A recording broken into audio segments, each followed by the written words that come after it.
bringing Ebuka Obi down? Who is bringing Ebuka Obi down, or who is trying to bring Ebuka Obi down? And from where is he being brought down? Is it you who are his defenders that insult people that the Lord have instructed to guide him and tell him the truth? Or is he the one who decide to consciously by himself create controversies and have refused to listen when advices are given by even the ones who are in his inner caucus? Or is it we, the priests of God, who are supposed to be the moral conscience of the society, we who are ordained to speak against something that is not good, something that is evil? Or is it because when we see Ebuka Obi doing something that is not good, we keep quiet to impress you? So answer the question in the comment section. Who is trying to bring Ebuka Obi down? You know, the prophecy that is controlling every prophet is established in Joshua chapter 1 verse 5 to 6.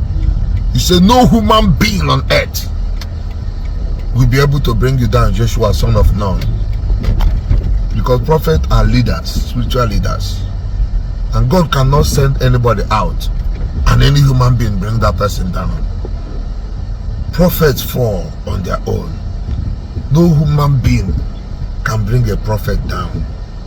It's only when the prophet decides.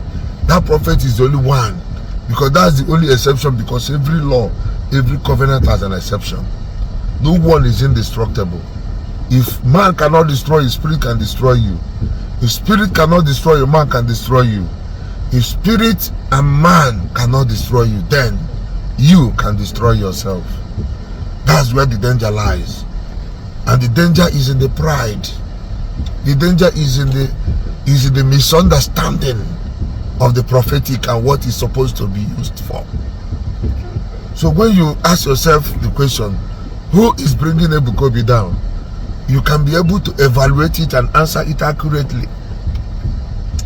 The situation whereby somebody blatantly refuses to adjust back to the word of God, preaching and not cornering every passage of the scripture down to sex and private part, and we say no, this is not.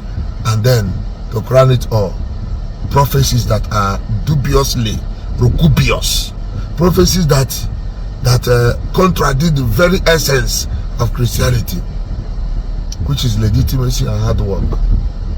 And these controversies keep coming up every day because of ministry that just began yesterday. Some people have been in the ministry, them have been in the ministry, and they have raised giants, raised a generation for Christ, created revivals, created programs that fill the stadium without all these kind of prophecies. Any priest that is jealous of Zion is sick. What you just need is to let people know the reason why we are, calling things by name and saying that no, this one is evil, and we beg in the name of Jesus, understanding that this one is not part of it all. So that is it.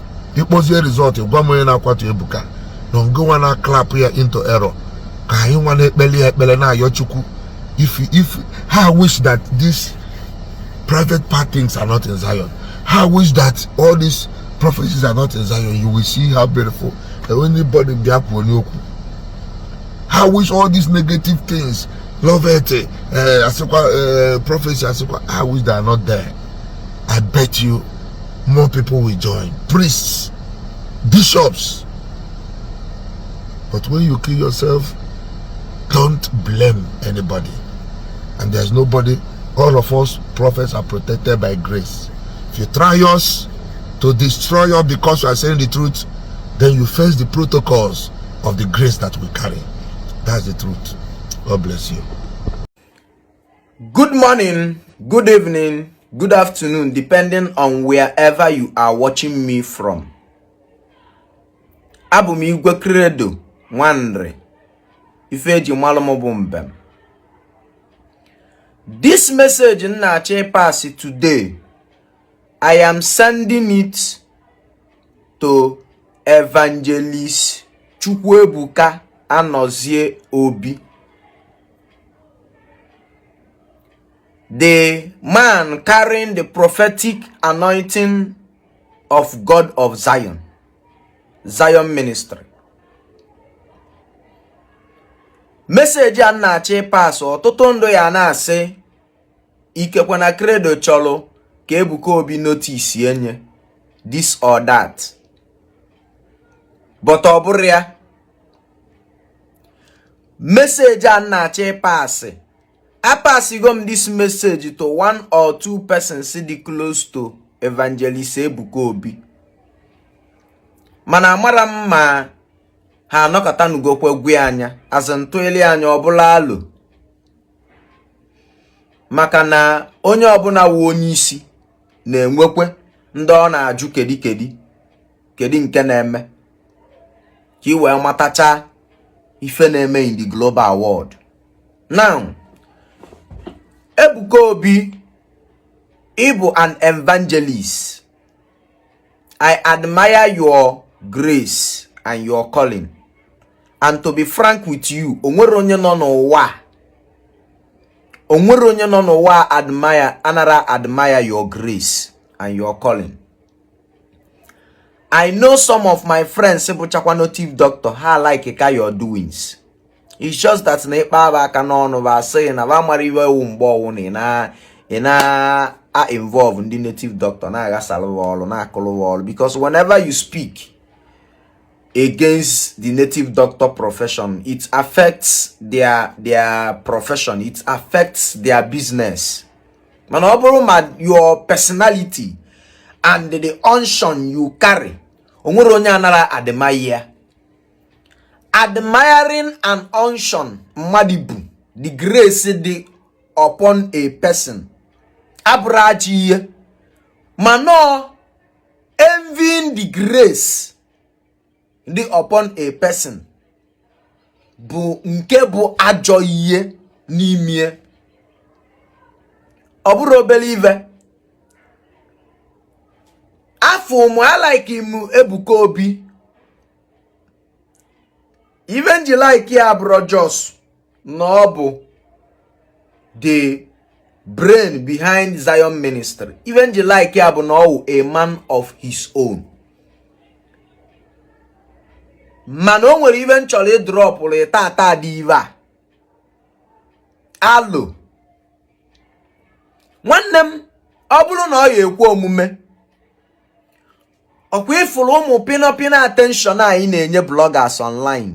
Ọ bụrụ na ọ ya ekwu omume, before I started following Zion Ministry online, I've been following TB Joshua. I started following TB Joshua. That should be in 2008 or 9. 2008 or 9. And even the follower now a man of his own. You don't not need to attach yourself anywhere. Just be on your own. I want to advise you, in my own understanding, enyezine social media attention, enyezine bloggers attention, unless if you are enjoying the trend. Man, I think now those trend will deviate you from your mission, from your vision, and from your calling. As that many are called, few are chosen. Abiana Christendom. Christianity is a vast organization. Man, abatana that Christianity, and with so many different denominations. Abatana denominations, and with different association ministries. Just like Abatana Catholic Church, how we ministry, Ana kpo Zion ministry obu a Catholic member meye. It doesn't mean no so Catholic people na abia that ministry. Other denomination na abia mana this particular place is for Christians. So when them na yon na yob obu no yekwu omume, I don't want you to deviate. Achorom ka ịdị distracted from your mission. Onwe ka nsi afuta your mission. And ma for your mission as a mission to liberate. As a mission to create opportunities. Funding abia. I am not talking about myself whenever I am speaking for the betterment of tomorrow. I am talking about my children and my children. Because our children need a conducive environment to understand the manu. And this is part of the reason Nja support to Governor Soludo on his decision in Anambra State. I am not talking about myself. I'm a lugo muntu na awo. Mfu eziokwu ama m eziokwu, mfu ase ama m ase. Mana what of my children na-eto eto? And my fear, will I be there? Will I be available to culture them? To train them on the truth about the world, the global atmosphere, the climax atmosphere? Because owane to wenye iwa na kawanya njo, anyana fugasi atrocities are they baptized into core on. Obuluzia ifeji ebindo.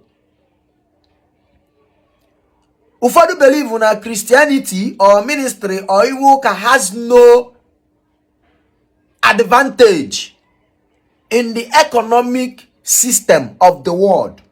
That is their belief. But I want you to remain focused on Iva actually.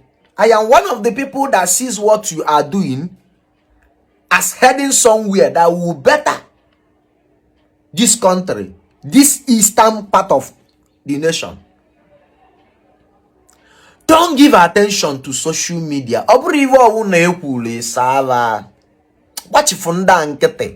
Just megodi from now till December. Just from now till December, make 100 days about December, but January. Just don't get any social media brouhaha. Just ignore them. Most of them doing videos and they saying so many things about your activities and the ministry's activities. Most of them are doing it because just like video and make it. Video and mega viral, I will make money from it. I will not lie to you. But I want you to remain focused. You were not called in this mission to become a topic. In as much as Navane Okuku about you, you keep on being relevant, even in him. But it's not the calling. The calling is about being relevant. The calling is about being focused and achieving the divine goal, the fundamental divine goal of your calling. Onye obuna na-enye ya advice ekwu okpalala m get reply ya is not doing you good. I study go social media, study anya very well.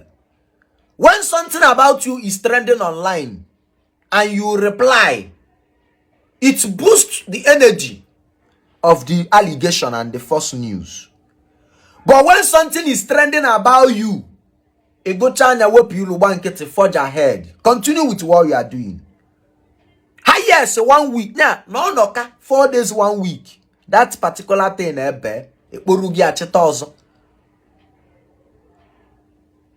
if I know about the reality of the social media in Onimie today,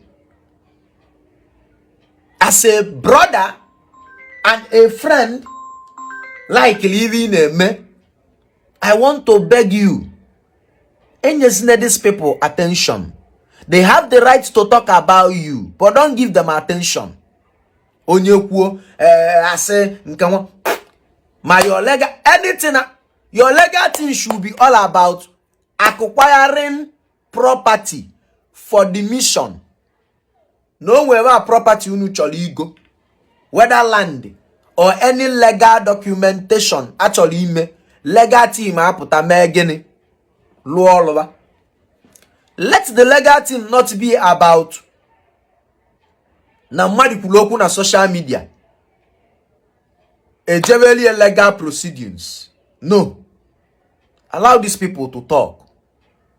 Oburugodu mgbe Jesus no, like the Bible say, onwere mgbe osisi ekwune, onwebeli iwe kwula about you to compare with other people. Rehad Bonkiva, TB Joshua. Don't be distracted. Remain focused on Yineme. Whether you they like it or not, the anointing in you must always bring up topic. But your ability to handle that topic will make you keep excelling. I am not advising you. Don't reply these people. In a never attention. Instead of you coming out, well, time here you preach the gospel. Or time here you call your members, even Ramara, or point to Garcia things. Only here that put on social media that needs attention. Your media team should drop a letter, a disclaimer, post one on your website. Kowa, let it be your media team.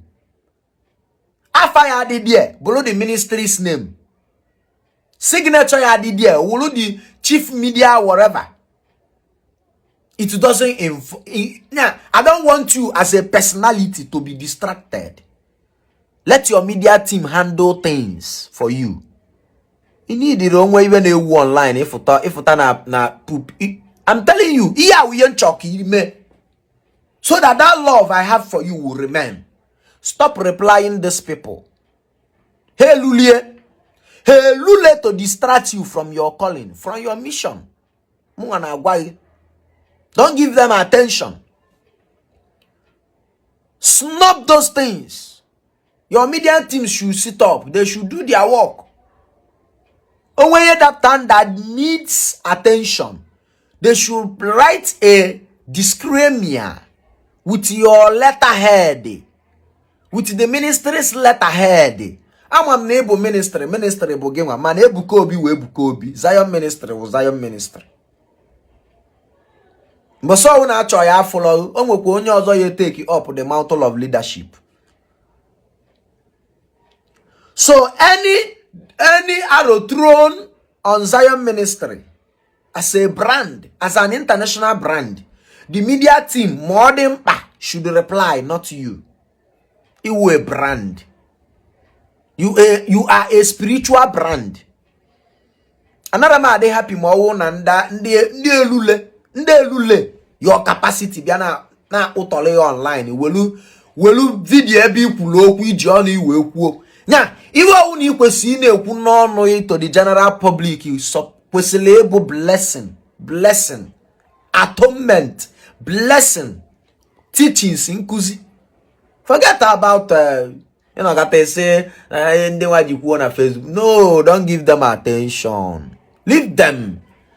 They must talk na then get their mouth. Create more things for them to talk about, but don't reply them. Don't talk about it. Let them keep talking. Let them keep ranting. Then go do adverts for you, free adverts for you, tired. Most of them will blog us and 500,000, 200,000, 100,000 to blog about a personality.